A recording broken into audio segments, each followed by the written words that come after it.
Hi, hello. Hope you guys are having a good Easter. And I had something to share, and it's kind of important. And I've been sending you some messages, and it's relatively important. It has something to do with the bitumen plant. Not as the crow flies, it's hardly about a kilometer from my home, my ancestral home, where many of you have been there. And what's why this has become an issue is I've been told about this for a while, but it was put on hold and it was all being suppressed.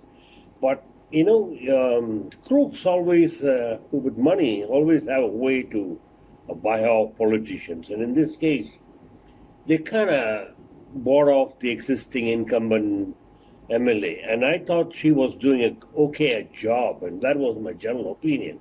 But when it comes to the root of the things, then only I heard about details. And had I had more time, I would have ensured that she definitely loses this time. But at least I must try. And looks like she actually, and this Kuttikatt flow is just hardly about, half a kilometer. He lives there near my place, back in Kumarat. And I've known them for a long time. So they just got lucky along the way, and that's a different story along the way. Not entirely all perfectly done well. There's a lot of trickery and con job inside there. But leave it at there. Do credit is where credit is due. So leave it to them. But what I fail to understand is the fellow of that land failed to ignore the rest of the people, especially the poor people, and actually have decided to expose them to harmful air. This one apparently was worth somewhere else, and those people objected, and so he plucked everything, and he thought he could come to this land, which is a much more pristine and not so disturbing place. But he decided this is the place he's going to contaminate. And they have not done a good job. Actually, this plant could work very well, but they are not. There's something known as freedom of information. They are supposed to provide this information and do a good job. If they spend up most of the money or half the money that they spend on all the politician, all the con job, they could have easily have implemented all the snubbers and all the thing and got this plant running in a much more dignified, how it should be done in a knowledgeable manner. But this guy has decided to do it as cheap as possible, do nothing good, but contaminate the place and put up a show. And it was on stay and it was on hold for a long time. And I don't know how he overturned all that by falsifying information. If I was told that this is how he did this while the stay was on, they kind of simulated a condition by just some white smoke going up there and making it look like and was artificially giving some evidence that there's nothing toxic. And he got some authorities, not real dignified authorities here, to show that the air quality is reasonable and all that. But when it really got into operation, that's not exactly how people see it. There's a lot of smell, and it is congestive, and people who have breathing difficulties, people fall ill, and the local DMO medical officer all certified that there was some problem, and subsequently money always replaced it, and the next guy comes along, and they overturn the whole thing, and now they say everything is fine. And this is where this woman, Veena George, she decided to change her stay put. People go and see her, she'll say, oh, you go hire a lawyer. At the same time, she's taking money from them, and she's heavily corrupted. She's making hay out of the situation. Maybe she's playing the game and making more money out of that. Anyway, so she failed to do that. So my question is, given today, the day today, ask yourself, what would Jesus have done? And they all people profess that they are Christians. There are a whole lot of churches that you can see from the map. And what this fellow does is he will go and give a little bit of money to all the churches, and the churches are all very happy. They get fooled. So is that how you should get fooled? I'm asking, are there people not so smart there? Are they so stupid? So that's my question. So we don't want a person like this. Even if she scrapes by and wins, she's going to have a hard time now. Now that the facts are known, and a lot more will be done to expose her, she better lose and get going. That'll be a lot more safer for her. If she wins, just as bad. But I'm telling you, you trust me, and I've got no reason. I've got no dog in this game. Essentially, except that that's my ancestral home. There are a lot more people suffer from there, and I don't live there for most part. Almost none. The last I went there was 10 years ago. So even if I go there, I would be there only for a short while, probably 10 days and out again. So let's not bullshit this any further. Such people should not be encouraged, and such people should not be rewarded. Kuttikatt, I will deal with him. Okay, I'll deal with him. There are ways to deal with him. He's not that big. Okay, he's just people give him too much credit. People get quite fooled by all the money. Hey, he's chicken.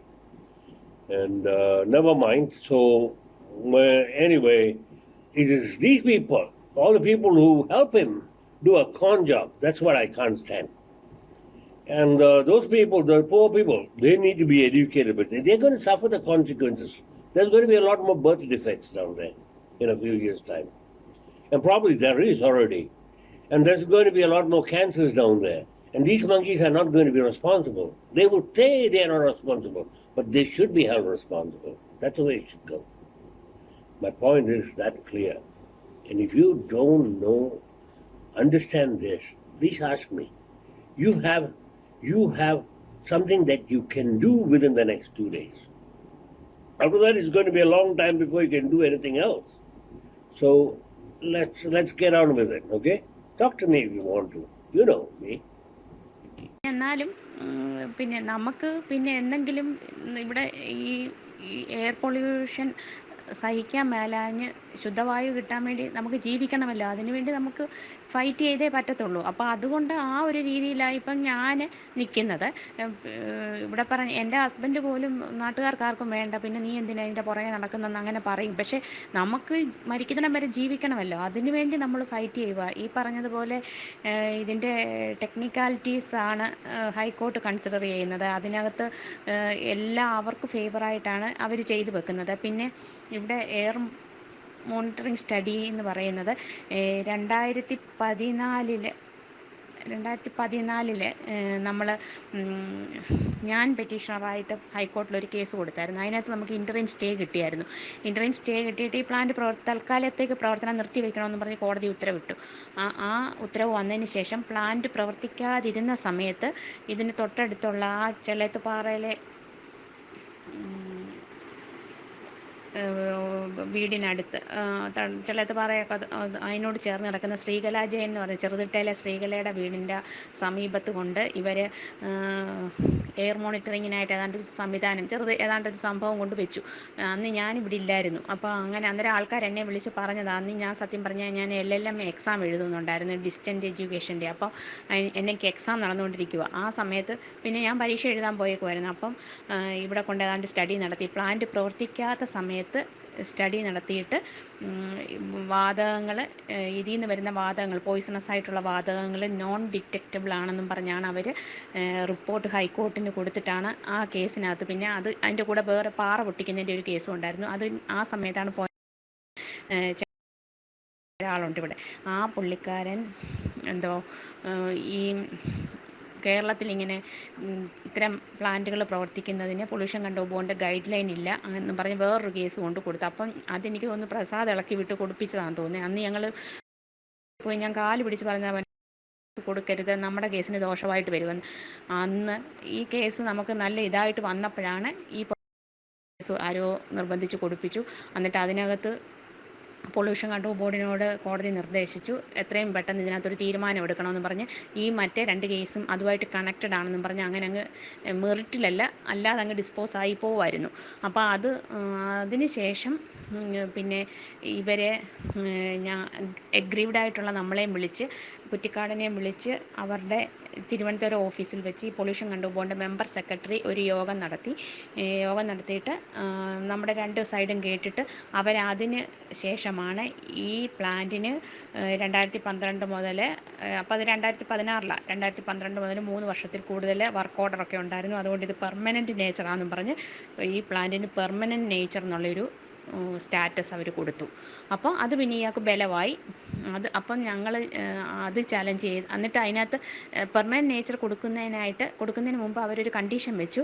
29/2/2016 എന്ന് പറയുന്ന ആ ഡേറ്റിന് മുൻപായിട്ട് ഇവിടെ ഒരു ambient air monitoring study നടത്തണം. ആ study നടത്തിയതിന് ശേഷം അതിൻ്റെ റിപ്പോർട്ട് വന്നതിന് ശേഷം ഇവർ ഈ സ്റ്റാറ്റസ് കൊടുക്കാൻ വേണ്ടിയാണ് അങ്ങനെ തീരുമാനമെടുത്തത്. എന്നിട്ട് ഇവരെന്തെടുത്തെന്നറിയാവോ? 29/2 അവർ എയർ മോണിറ്ററിങ് നടത്തിയില്ല. അതിനുശേഷം മാർച്ച് 1 എങ്ങാണ്ട് കൊണ്ടുവന്ന് ഇവിടെ ഒരു പഠനം നടത്തി. എക്കോ ലാബ് എന്നും പറഞ്ഞ് എറണാകുളത്തു നിന്നൊരു ലാബുകാർ വന്ന്, ശരിക്കും പറഞ്ഞാൽ national ambient air quality standards അനുസരിച്ച് എയർ മോണിറ്ററിങ് സ്റ്റഡി നടത്തത്തക്ക സംവിധാനങ്ങളുള്ള ലാബുകൾ കേരളത്തിൽ, മതിയായ ലാബുകൾ കേരളത്തിലില്ല. എന്നിട്ട് ചുമ്മാ ഇവരൊരു ലാബിനെ കൊണ്ടുവന്ന് ഇവിടെ മാർച്ച് 1 മറ്റോ ഒരു സ്റ്റഡി നടത്തി. അന്ന് ഈ പൊല്യൂഷൻ കൺട്രോൾ ബോർഡ് വന്ന് പഠനം നടത്തുമ്പം രാവിലെ തൊട്ട് ഇവരിൽ മാർപ്പാപ്പായെ വാഴിക്കുമ്പം വെളുത്ത പുക പോകുന്ന പോലെ ഏതാണ്ട് ഈ കമ്പ്യൂട്ടറൈസ്ഡ് ഓപ്പറേഷനാണല്ലോ, അത് ഇങ്ങനെ കുറച്ച് വെച്ച് അതവർ കൺട്രോൾ ചെയ്തിട്ട് ഇങ്ങനെ ചെറുതായിട്ട് പുക പോയിട്ട് രാവിലെ തൊട്ട് വൈകുന്നേരം വരെ ആവുന്നിടം വരെ ഒറ്റ ലോഡേ ഇതിനകത്ത് നിന്ന് പോകത്തുള്ളൂ. എന്നിട്ട് അത് റോഡിലോട്ട് ഇടാനും കൊള്ളത്തില്ല. അങ്ങനെയാണ് ഇവരിവിടെ സ്റ്റഡി നടത്തിയത്. എന്നിട്ട് അതിനകത്തും പോയിസണസ് ആയിട്ട് വരുന്ന ഗ്യാസസിൻ്റെ എമൗണ്ട് നോൺ ഡിറ്റക്റ്റബിൾ ആണെന്നും പറഞ്ഞ് റിപ്പോർട്ട് കോടതിക്ക് കൊടുത്തു. ഇങ്ങനെ 2 പഠനങ്ങളല്ലാതെ ഇവിടെ സ്റ്റാക്ക് മോണിറ്ററിങ്ങോ അല്ലാതെ പിന്നെ ഈ 2020 ഡിസംബറിൽ ഭയങ്കര നാറ്റം വന്നിട്ട് പെരയ്ക്കകത്തിരിക്കാൻ പറ്റത്തില്ല. അപ്പം ഞാൻ മെമ്പറായിട്ടിരിക്കുമ്പോൾ ഞാൻ ഇവിടെ പ്രൈമറി ഹെൽത്ത് സെൻ്ററിലെ ഡോക്ടറിനെ വിളിച്ച് പറഞ്ഞിട്ട് അവിടുന്ന് 2 ഹെൽത്ത് ഇൻസ്പെക്ടർമാർ ഇവിടെ വന്നു. അവർ വരുന്ന അതിലൊരുത്തൻ ഈ കുറ്റിക്കാടിന് എല്ലായിടത്തും ഇങ്ങേർക്ക് ചാരന്മാരുണ്ട്. അപ്പോൾ ഉടനെ ന്യൂസ് കൊടുത്ത് കാണും. അപ്പോഴത്തേനും പുകയെല്ലാം കുറച്ചിട്ട് അവർ വന്നപ്പോഴത്തേനും ആ നാറ്റം ഇച്ചിരി കുറഞ്ഞു. രാവിലെ തൊട്ട് നാറ്റം സഹിക്കാൻ മേലാഞ്ഞിട്ടാണ് കംപ്ലയിൻറ്റ് ചെയ്തത്. അങ്ങനെ അവർ വന്നിട്ട് പോയിട്ട് പിന്നെ മെഡിക്കൽ അങ്ങനെ PSCയിലൊക്കെ ഞാൻ കംപ്ലയിൻറ്റ് കൊടുത്ത് അത് കഴിഞ്ഞതിന് ശേഷം പൊല്യൂഷൻ കൺട്രോൾ ബോർഡുകാരോടും പരാതിപ്പെട്ടപ്പോൾ അവർ വന്ന് എന്തോ എയർ മോണിറ്ററിങ് നടത്തിയെന്നാണ് പറയുന്നത്. നമ്മളെ ഒന്നും കാണിച്ചിട്ടൊന്നുമല്ല. ഇവരെന്തോ ഇങ്ങനെ ഓഫീസിൽ കൊണ്ടേതാണ്ട് സംഭവം വെച്ചിട്ട് വാതകങ്ങൾ നോൺ ഡിറ്റക്റ്റബിൾ ആണെന്ന് പറഞ്ഞ് റിപ്പോർട്ട് കൊടുക്കുക. ഇങ്ങനത്തെ പഠനമാണ് ഇവിടെ നടക്കുന്നത്. അല്ലാതെ ആസ് യൂഷ്വൽ ഇങ്ങനെ ഇവിടെ പ്ലാന്റ് വർക്കിംഗ് ആയിട്ടിരിക്കുമ്പം, ഇവിടെ കണ്ടിന്യൂസ് വർക്കിംഗ് ആയിട്ടിരിക്കുമ്പം വന്ന് ഒരു പഠനം നടത്തിയിട്ടില്ല, നടത്തുന്നുമില്ല. ചുമ്മാ ഇവർ കള്ളത്തരത്തിൽ റിപ്പോർട്ടുണ്ടാക്കി ഇങ്ങനെ കൊടുക്കുക ചെയ്യുന്നത്. അപ്പോൾ അതിനെ ചാലഞ്ച് ചെയ്ത് ഈ 29/2/2016 ഇവർ അതിന് മുമ്പ് ഇവർ പഠനം നടത്തിയിട്ടില്ലെന്ന് എന്നിട്ട് അതിന് ശേഷം ഇവർ പെർമനൻറ്റ് നേച്ചറിലുള്ള പ്ലാന്റാണെന്നും പറഞ്ഞ് ഇവർക്ക് ആ സ്റ്റാറ്റസ് കൊടുത്തു. അപ്പോൾ അത് ചാലഞ്ച് ചെയ്ത് നമ്മൾ തിരുവല്ല മുനിസിപ്പൽ കോടതിയിൽ ഈ ഇങ്ങനൊരു പഠനം ഇവിടെ നടത്തിയിട്ടില്ല എന്നും പറഞ്ഞ് നമ്മൾ ഒരു കേസ് ഇട്ടിട്ടുണ്ട്. അതൊക്കെ ഇങ്ങനെ വിചാരണയിലിരുന്ന് വരുന്നതേ ഉള്ളൂ. അതിൻ്റെ ട്രയലൊന്നും ആയിട്ടില്ല. ഇഷ്യൂസിനെങ്ങാണ്ട് പോസ്റ്റ് ചെയ്തിട്ടേ ഉള്ളൂ. അങ്ങനെയൊക്കെ ഇരിക്കുന്നു. അപ്പോൾ ഇപ്പം ഈ കേസിൻ്റെ ആവശ്യത്തിന് ഞാൻ സ്ഥിരമായിട്ട് തിരുവല്ല കോടതിയിൽ പോകുന്നുണ്ട്. പിന്നെ മേലോട്ടെങ്ങാനും കുറച്ച് പേരോടൊക്കെ ഒരു സപ്പോർട്ട്, ഇതുപോലെ നട്ടലുള്ള ആൾക്കാർ നമ്മുടെ നാട്ടിലില്ല. അതുകൊണ്ടായി കുഴപ്പം. പിന്നെ ഞങ്ങൾ ഈ 5-6 പേര് മാത്രം കിടന്ന് ചെയ്യുന്നതിനൊരു ഒന്നാമത് ഇദ്ദേഹം പറഞ്ഞ പോയിന്റ് കറക്റ്റായി. ഇയാളെ ഒറ്റപ്പെടുത്തണം. ഇവിടെ പള്ളിക്കാരും രാഷ്ട്രീയക്കാരും ഇയാളെ ദൈവത്തെ പോലെ വെച്ച് ആരാധിച്ചുകൊണ്ട് നടക്കുക. അങ്ങനെയുള്ള സ്ഥലത്ത് ഇയാൾക്കെതിരെ നിൽക്കുന്ന നമ്മളെ എല്ലാവരും ഒറ്റപ്പെടുത്തുന്നത്. ഇതൂടെ പ്ലാന്റിൽ നിന്ന് വരുന്ന പുകയുടെ വീഡിയോ ആണ്. പുകയാ ഇതിനേക്കാളും കറുത്ത ഫ്യൂംസ് ആയിരുന്നു നേരത്തെ വന്നുകൊണ്ടിരുന്നത്. പിന്നെ നമ്മൾ ഈ പരാതി കൊടുക്കുമ്പോഴൊക്കെ എന്തൊക്കെയോ പൊല്യൂഷൻ കൺട്രോൾ ബോർഡ് വന്ന് ഓരോ കറക്ഷൻസ് ഒക്കെ പറയും.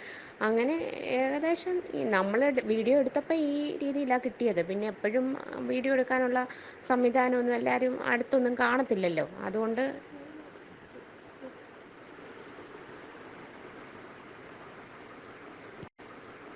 പൊല്യൂഷൻ കൺട്രോൾ ബോർഡ് ഇവിടെ വരുവാണെങ്കിൽ എഞ്ചിനീയർമാരോ ആരെങ്കിലും വരുമ്പോൾ അവർ ഇതിനേക്കാളും വെളുത്ത പുകയാണ് അന്നേരം പോകുന്നത്. അതൊക്കെ അഡ്ജസ്റ്റ് ചെയ്യാൻ എന്തൊക്കെയോ സംവിധാനമുണ്ട്.